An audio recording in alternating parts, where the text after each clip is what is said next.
আজকে রান্না করলাম সামুদ্রিক একটা মাছ আর তার সাথে সিম ভাজি। সিম ভাজি যে আমার এত মজা লাগে কি আর বলবো। মনে হয় যে আমি সিম ভাজির প্রেমে পড়ে গেছি। এক কথায় বলতে গেলে সিম ভাজিটা আমার লাগবে রোজ। তো শীতের সময় তো এটা খাওয়া হয়, গরমের সময় তো আর সিম পাওয়া যায় না। তো আমি শীতের দিনে একটা দিনও কিন্তু বাদ দিই না সিম ভাজি খেতে। তো আমার সিমের তরকারিটা খুবই খুবই খুবই মজার লাগে। আর তার সাথে কিন্তু সমুদ্রের একটা মাছ আনছিল, সেটাও রান্না করেছি। তো আসসালামু আলাইকুম রহমতুল্লাহি বারাকাতু। আপনারা সবাই কেমন আছেন? আলহামদুলিল্লাহ, তো খুবই ভালো আছি। তো আমার নিজের জন্য কিন্তু এখানে আমি সিম খুব ভালোভাবে মাখিয়ে কিন্তু আমি ভাজিটা করে নিব। আর এখানে কিন্তু আমি তেমন কিছু দেই নাই, জিরা বাটা, পেঁয়াজ, মরিচ আর ধনের পাতা দেবো, তেল, হলুদ, লবণ দিয়ে আমি এই সিম ভাজিটা খুব সুন্দর পুরাভাবে করে নিব কিন্তু। আর এই যে পানি দিয়ে দিলাম, এই পানিতে কিন্তু আমার সিমগুলো সিদ্ধ হয়ে যাবে খুব সুন্দরভাবে। আর সিম ভাজিটা খেতেও কিন্তু অনেক মজা লাগবে। এই যে দেখেন উপর দিয়ে কিন্তু আমি অনেকগুলো এখানে কিন্তু ধনিয়ার পাতা দিচ্ছি। আর মাছ, যে মাছটা রান্না করছি ওই মাছের ডিম ছিল আর কানটা ছিল, কান শাকা যেটাকে বলা হয়, এটাও আমি সিম ভাজির মধ্যে দিয়ে দিছি। আর এরপর আবার যাবো কিন্তু আমি মাছটা রান্না করতে। এই মাছটা কিন্তু অনেক মজার লাগে। জানি না আপনারা কে কে এই মাছটা খেতে পছন্দ করেন। মাছটা কিন্তু একটুও কাটা নেই, একটা শুধু কাটা, মাছটার মাঝে একটা শুধু কাটা পাওয়া যায়, আর কোনো কাটা পাওয়া যায় না। মাছটা কিন্তু খেতে কিন্তু অনেক মজা। বলতে গেলে যে ইলিশ মাছের ঘ্রাণ, পুরো ঘ্রাণটা এই মাছে। তো এই মাছটা আমি খুব সুন্দরভাবে ভেজে নিচ্ছি, আমার ছেলের পছন্দের মাছ।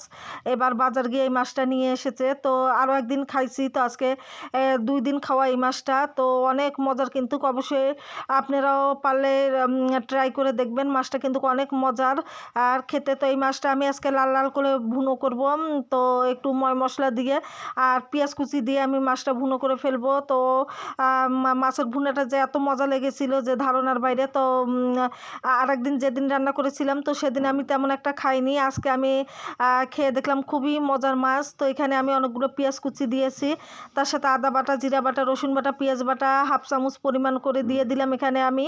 দিয়ে ভালোভাবে এখন আমি নেড়ে চেড়ে নেব মশলাটা। সাথে কিন্তু একটু ঝাল ঝাল করব, মরিচের গুঁড়া দিলাম, পরিমাণ মতো লবণ দিলাম।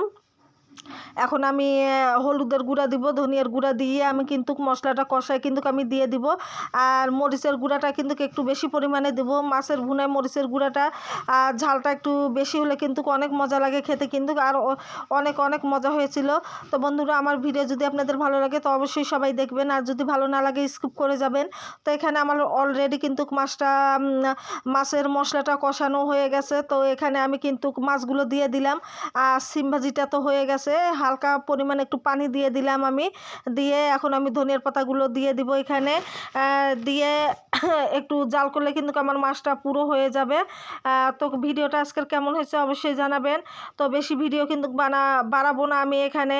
তো 3 মিনিটের একটু উপরে ভিডিও, 3 মিনিট 20 সেকেন্ডের ভিডিওটা কিন্তু অবশ্যই সবাই দেখে কিন্তু কমেন্ট করবেন। তো অনেক লং ভিডিও দেওয়া হলে সবাই কিন্তু ভিডিওটা দেখতে চায় না, এতে করে সমস্যা হয়ে যায় আমাদের।